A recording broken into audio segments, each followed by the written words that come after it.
never want to be the whitest sounding black guy in a room. Have you ever been told that you talk white?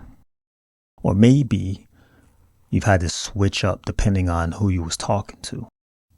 That's not just about accents or slang. That's about survival, opportunity, and culture. For me, I talk how I talk, but people usually say, oh, you sound professional, you're a good speaker, like it's some big surprise. And the crazy part is I'm not even trying. It's just the way I talk.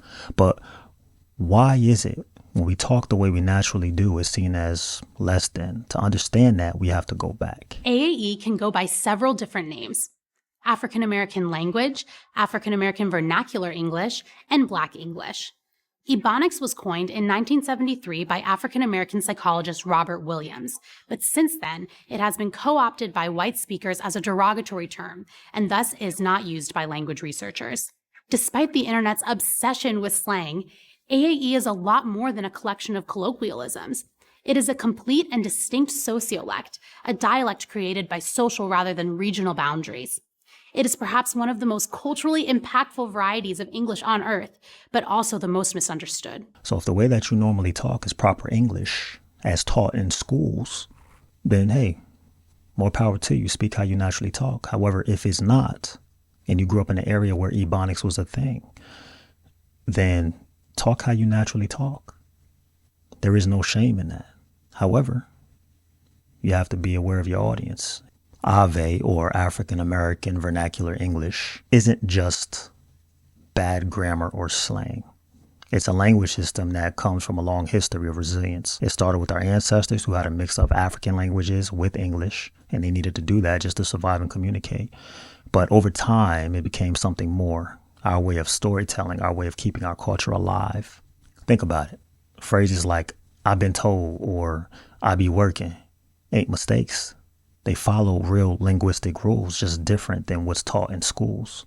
But here's where things get complicated, because even though AAVE is a legit language, at least according to me, speaking it comes with consequences. Most speakers of AAE are adept at switching to MAE based on context and setting, like a job interview or other professional situation.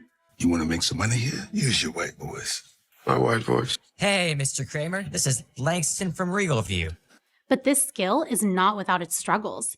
Having to constantly scan social situations and adjust one's speech patterns is a layer of extra mental effort that white speakers don't have to worry about.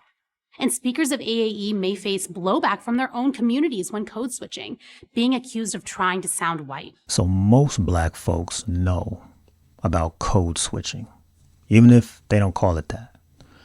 It's that moment when you step into a meeting or a classroom and suddenly you got to fix how you talk.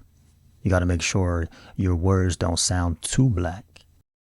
That's what's called putting on your white man. Well, that's what I call it. It's exhausting. Why is being articulate associated with whiteness?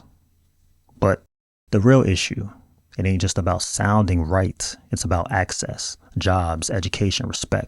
The way we talk can change how people see us before we even get a chance to actually show them who we are. And that pressure to switch up can cause friction if you're not comfortable in your own skin. Take Malcolm X. He could talk in a way that made the general public listen, but he never lost the ability to connect with the streets. But I very much doubt that anyone who adopts the approach that Martin Luther King has been teaching to our people in that country can point to any meaningful gains that has actually served to solve the problem. Black Muslims have sometimes, whether you have or not, and I think probably you have sometimes, it seemed to me, been preaching hate to meet hate. I don't advocate any kind of hate. But there's a lot of talk that sounds very much like it. No, I think that the guilt complex of the American white man is so profound until when you begin to analyze the real condition of the black man in America, instead of the American white man eliminating the causes that create that condition, he tries to cover it up by accusing his accusers of teaching hate. But actually, they're just exposing him for being responsible for what exists. Same with Tupac. He was just as articulate and expressive when talking about social issues as when he was spitting game on a mic. But instead of them seeing us fighting villains in the street, we all villains. Is there a disconnect here, or is it a front? Can we live in both worlds and still be genuine? I believe we can. We ain't got to lose our authenticity to be taken seriously. We just have to know how to move. However, since some black folks see AAVE as less than, or they see people that use it as less educated, I mean, whatever, think how you think, that's your prerogative, not my problem. Speak how you naturally speak, but don't view someone as inferior just because of how they naturally communicate. Realize how ignorant it is when trying to have that black voice that some whites try to do, that really don't do well. There are people like myself who do know what they're saying and could do it, I think is right. I honestly think I could. The wild part, AAVE is everywhere.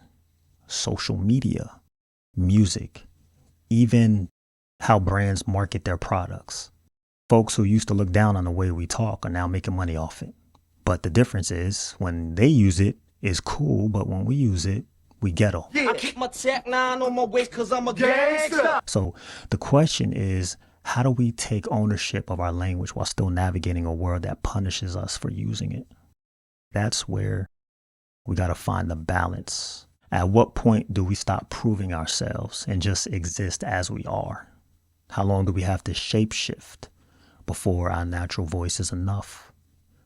I'm not saying start talking like you're a rapper or something, but again, what I am saying is be genuine to yourself and make it plain who you are. We shouldn't have to switch up just to be taken seriously, but we also have to know how to move in different spaces. This is life, not just in how you talk, but in our behaviors. It's not about losing our identity. It's about making sure that we are the owners and controllers of it.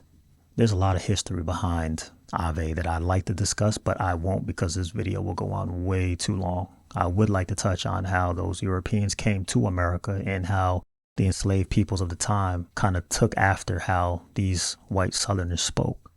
I'll end by saying that people who say black slang isn't black, my counter to that is neither is English. Let me know in the comments how you feel about AAVE, black slang, ebonics, whatever you call it. When you hear somebody talk like that, what's your impression of them? Let me just be clear here. Everyone has to, quote unquote, code switch because you have to behave differently in different spaces, right? So you have to talk a certain way in certain environments. I think that we have to be more aware of not only how we speak, but in the words that we choose to say, especially to other people. And as always, and until next time, peace and love.